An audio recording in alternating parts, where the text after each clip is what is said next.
Traditional culture, doing good deeds and accumulating virtue is the fountain of good fortune. October 8, 2005. Minghui.org. In China's several thousand years of history, do good deeds to accumulate virtue is a traditional code of conduct that has been valued until today. In Shangshu, also known as the Book of History, the author wrote, "Only virtue can move the heavens." In Hanshu, also called History of the Early Han Dynasty, those who do good deeds secretly will be rewarded by heaven. Therefore, people taught their children not to do anything bad, but to do good deeds as much as they possible. Lesson 1 in how to be a human is to plant a good seed, harvest a good fruit. In the Qing dynasty, the children's book, Poems of Elementary School, stated, "Accumulating virtue leads to good fortune, dishonest conduct only makes your life more miserable." A scholar of the I Ching, the Book of Changes, in the Three Kingdom era named Yao Xin wrote an article called "For My Children to Follow" in order to tell his own children to do good deeds and gain positive consequences as a result. The following is what he wrote. The ancients did not do good deeds to seek a good reputation, nor did they do it to comply with the requests of others. Their good deeds came from their own internal motivation. They believed that this is what human beings are supposed to do. Therefore, it didn't matter what their situations were, difficult or successful, their virtuous conduct would not change. They were always consistent.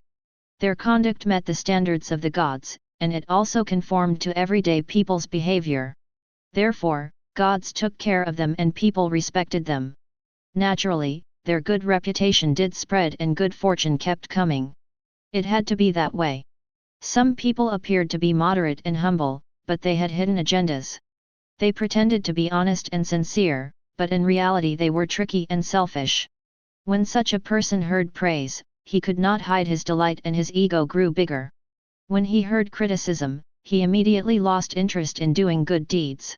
If his reputation or position were lost, the person became angry and wanted to slander and frame good people. But when he blamed another person, everyone disliked him. When he framed a good person, everyone hated him. So if he tried to get a promotion at someone else's expense, it did not work. He only brought more damage to himself.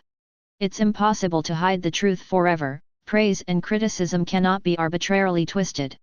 If one can abandon one's hypocritical behavior and is open to good suggestions, if one abandons subjective notions and focuses on other people's positive sides, then the person can be open to everything and has nothing to hide.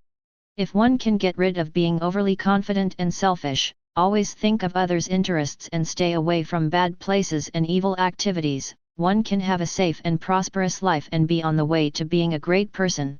People's social status is not fixed forever. Everything is caused by oneself.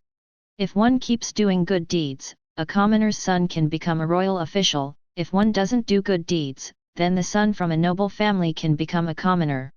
Once you realize these principles, how can you not remind yourself to do good deeds? Fortune, longevity, safety, and all kinds of other good things are all based on virtue. This principle has been validated over and over by numerous people throughout history.